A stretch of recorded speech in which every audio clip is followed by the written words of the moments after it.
So this YouTuber, let's call him Hellcat. Now Hellcat has a big problem. The FBI just busted into his house, and now they're taking away his Power Rangers themed Lamborghini. And this all started when one day Hellcat gets a big idea. His big idea is basically to put pirated media on Fire Sticks and then resell those Fire Sticks online. So Hellcat does this, and it works really well. Like, he sells thousands of them. I became a millionaire after a year. But then, after a period of time, he gets worried about the legal issues dealing with pirated media. If it's potentially land me in jail, I'm not doing it. So he stops. Now he's got to come up with another big idea. Then, boom, he does. Now he wants to make an app that would allow you to stream cable TV channels from all over the world. So he makes this app, calls it Gears TV, and this app blows the hell up. Pretty quickly, he's got over 100,000 paying subscribers, making him over $400,000 a week. And of course, now that Hellcat is making money, he's got to show it off. So he starts vlogging his big lifestyle on YouTube, flexing all his jewelry, pictures of him just holding cash. Dude has multiple houses, a bunch of luxury cars, and of course, a Power Rangers themed Lamborghini. And by flexing his wealth in his vlogs, Hellcat builds up a nice following on YouTube, about 800,000 people. And the Gears TV app is doing so well that after a while, he sells it to a private investment company for $40 million.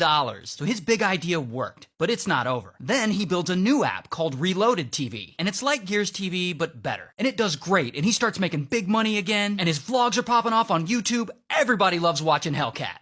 Until, you know who else loves watching Hellcat? The FBI. Cause one day, boom, they suddenly pull up to one of his houses, and they start beating on his door, and they come inside and they confiscate all his stuff. Cameras, TVs, laptops, cell phones, his jewelry, any loose cash he had laying around. And according to this case file, they took 58 vehicles and 21 properties. So they towed all of his luxury cars away, and even his Power Rangers Lamborghini. Aww. Meanwhile, his fans on YouTube hear about this, and they're like, what the f***?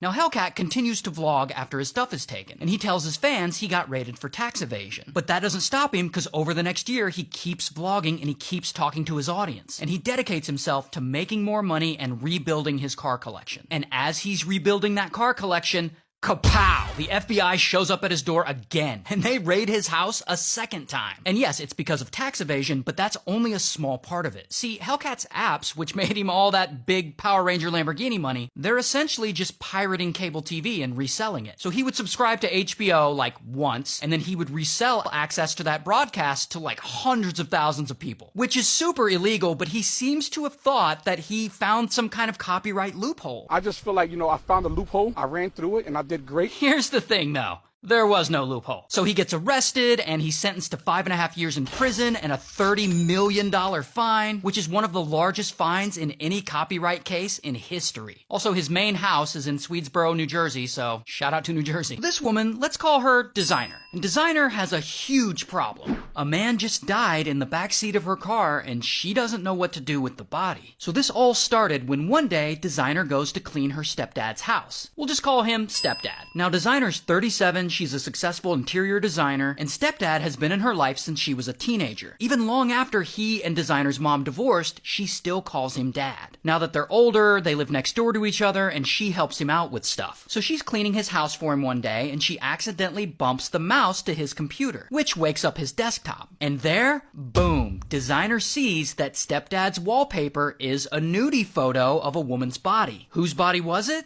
Hers. And so Designer's like, what the f***?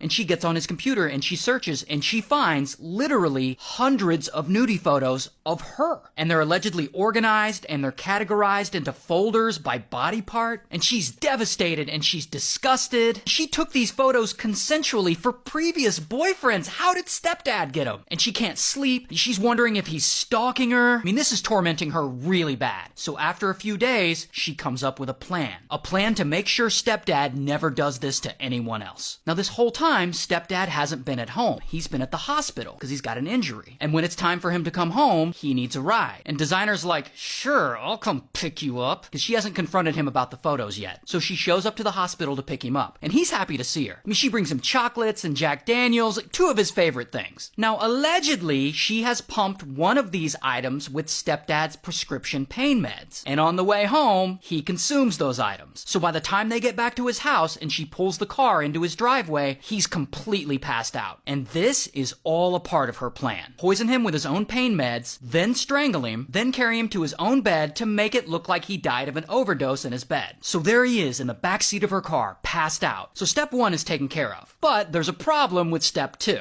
Designer's not strong enough to carry his body into the house by herself. She also doesn't really want to strangle him. So this whole time, she's been texting with a shady friend of hers, who we'll call Fixer. So she asks Fixer to come help her strangle stepdad and then carry him to his bed. But Fixer isn't available. But he recommends another guy who can come do it. Other guy comes over and he sees what's going on, and he's like, I misunderstood. I thought you needed help carrying a sick guy to his bed. Like, I didn't know you wanted me to strangle someone. Hell no. And he leaves. So then Designer's like, okay, fine, I'll strangle him. And she takes a plastic bag and she puts it over stepdad's head. So that takes care of step 2. But she still isn't strong enough to carry him to his bed. So then she texts an ex, this guy, Adam. And Adam eventually shows up. And at this point, Designer is panicking. I mean, there's an unalived person in the back seat of her car. So Adam gets there and Designer immediately just vomits all this information on him. She tells him about the nudie photos. She tells him about her plan to carry him into the house. And she also tells him that stepdad is no longer alive. And that she poisoned him with his pain pills and suffocated him with a plastic bag. And Adam is like, I want no part of this, and he is freaked out and he leaves. So then Designer is there all by herself. She doesn't know what to do, so she leaves stepdad in the car overnight. That next morning, Adam is still freaked out, so he calls the police. Well, what exactly are you trying to report? Last night, a friend of mine asked me to come over. She said that she had possibly killed her stepdad. And now the police are looking for stepdad. That same morning, Designer gets an idea. Maybe a wheelchair could help her carry him from the car to the bed. So she drives to the hospital. Now, stepdad is still in the backseat of her car. So she drives there and she goes inside and she steals a wheelchair. And she drives back to stepdad's house. And now she's parked in his driveway again. And she tries really hard to get him out of the car and into the wheelchair. But she still can't do it. So she just leaves him there in the driveway. And she stacks a bunch of old boxes and trash bags around him so he just looks like a pile of trash. Now, eventually, police show up to stepdad's house. Because remember, Adam called them. And they're looking for stepdad, and they're knocking on his door, and they walk right past the body several times, and they never see it. So they bring Designer into the police station, they question her, but they don't really have any evidence, so they let her go. The next morning, police go back to stepdad's house to do a welfare check, because at this point, he's a missing person. And finally, an officer finds his body there in the driveway, buried under the pile of trash. That same day, they arrest Designer, they charge her with stepdad's murder. She goes to trial, she gets convicted, and she's now in prison serving 25 to life. And by the way, her interior design social media page is still up. And all this happened in Solana Beach, California, so shout out to California. This TikToker, let's call him 8 Mile. Now, 8 Mile is trying to become the biggest rapper in the Idaho rap game. But it's hard out there for a pimp, and he's struggling to break out. But one day, he finally gets a ton of attention when he posts this TikTok. I spent 19 and a half years of my life incarcerated. And he tells the story of how he went to prison for unaliving the person who essayed his sister. And that video blows up, because it's one hell of a story. And he gets a ton of new fans, and they're all calling him a hero. I look up to you. You're amazing! Idaho has a rap game? But unfortunately, life's been hard for 8 Mile ever since he got out of prison. And he's been pretty open about that. And he starts pushing his Cash App and his PayPal. And his fans are like, sure, we'll help you out. And they start sending him a little money to help him pay his bills and stuff. So finally, 8 Mile is doing pretty well. Despite being in prison for 19 years, now all his bills are getting paid. He has an audience who loves him.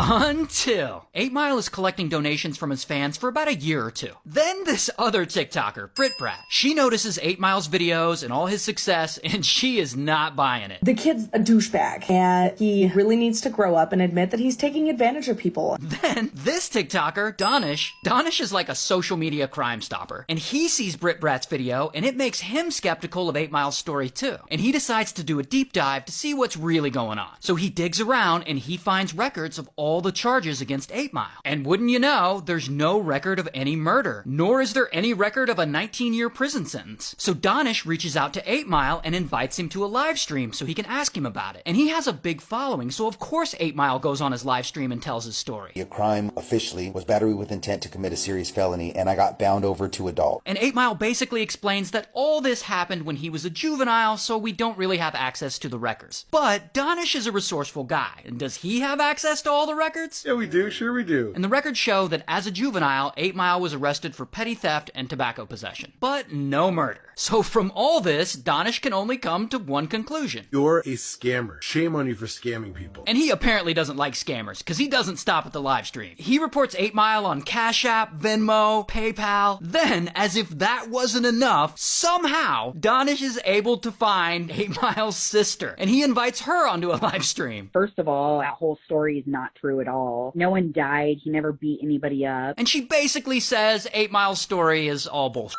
But then she says something really damning about him. Really dark stuff involving kids that I won't get into. But all this is starting to look really bad for 8 Mile. And he doesn't know what to do. So he disappears. He goes dark for a bit. Then, almost a year later, he pops up again with some new accounts. And he's still asking his audience for money. And one day he's doing a live stream, and Donish sees this, and he's like, oh hell no. So he goes on that live stream under an alias, and he starts asking him about that famous murder story. And this is when 8 Mile finally gives in and admits to everything. That didn't happen. I wanted to look like a hero, so I made up a story that I unalived the person who abused me and my sister. And of course, Donish continues to call him out. There it is. I was right. Most importantly, Walter Thomas just admitted to a federal crime. Coulter, you committed charity fraud. And there you have it. Shout out to the Idaho rap game. So this girl, let's call her 10, because she's 10. So one night, she's in bed and she's passed out. It's been a long day. And her mom, who we'll call Mom, is in the next room drinking a little wine. And she's there with her boyfriend, who we'll call Chef. So Mom and Chef are in the next room and they start to argue. And they've been fighting a lot lately, but this fight gets really bad. And things keep escalating. In fact, this fight gets so bad, Mom allegedly goes into the bedroom and gets Chef's pew-pew, and she fires it at him. But the bullet doesn't hit him. I'm not sure it was meant to. Then Mom goes back into the bedroom, and Chef follows her in there, and they continue fighting. Then, bam, the pew-pew goes off again, and Mom falls to the floor, because she's been shot in the neck. So Chef calls 911 for help, and he goes to describe what happened, but oddly, he can't remember the details. Me and my wife, we were in an argument,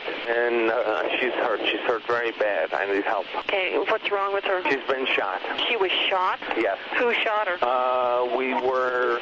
I don't know who. So he's not sure if he shot Mom or if Mom shot herself. Now, Mom could give her account of what happened, but unfortunately, by the time paramedics arrive, she doesn't make it. So 10 is still in the bed asleep, and she wakes up to police flashlights in her face, and cops are everywhere. Now, she doesn't understand what's going on, but she has a half-sister, Chef's biological kid, who we'll call 3, because she's only 3. And 3 pretty much keeps repeating the same thing over and over again. Poppy killed Mommy. Now, jump forward in time a bit, and police are investigating all this, and they interrogate Chef. Now, Chef insists that Mom's death was an accident, but the answers he's giving aren't really painting a clear picture. I can't give you exacts on that. It all happened so fast, I don't know. I mean, we were there. There was a struggle. Next thing I know, there was a pop and she dropped. Now, the autopsy report shows that Mom was shot in the left side of the neck and that she had gun residue on her left hand. So the medical examiner rules it a homicide. But police can't find sufficient evidence to prosecute anyone. So no one is arrested and Chef goes free. And 10 goes to live with her biological father, Mom's ex, while 3 stays with her biological dad, Chef. And all this happens in 1993. And after that, the case goes cold.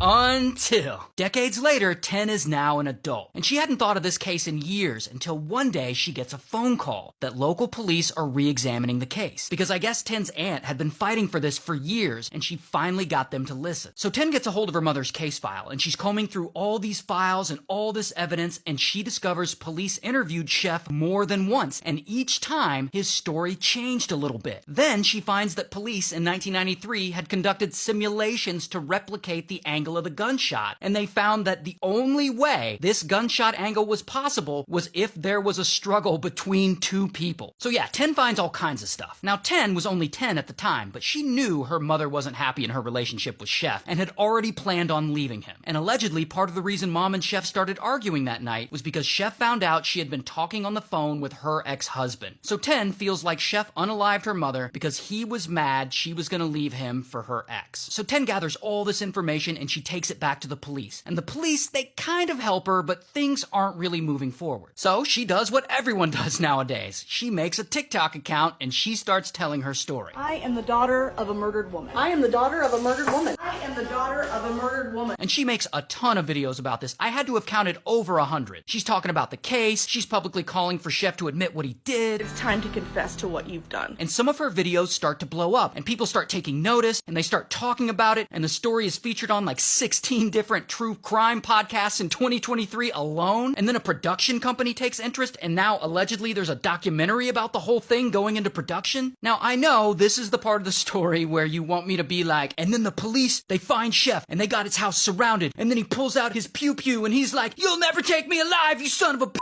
But in real life, stories don't always end like that. And as of right now, 10 still hasn't gotten justice for her mom. But the case is ongoing, and now 10 has over 100,000 people following her, all who want to be kept in the loop. And all this happened in Sedona, Arizona, so shout out to Arizona.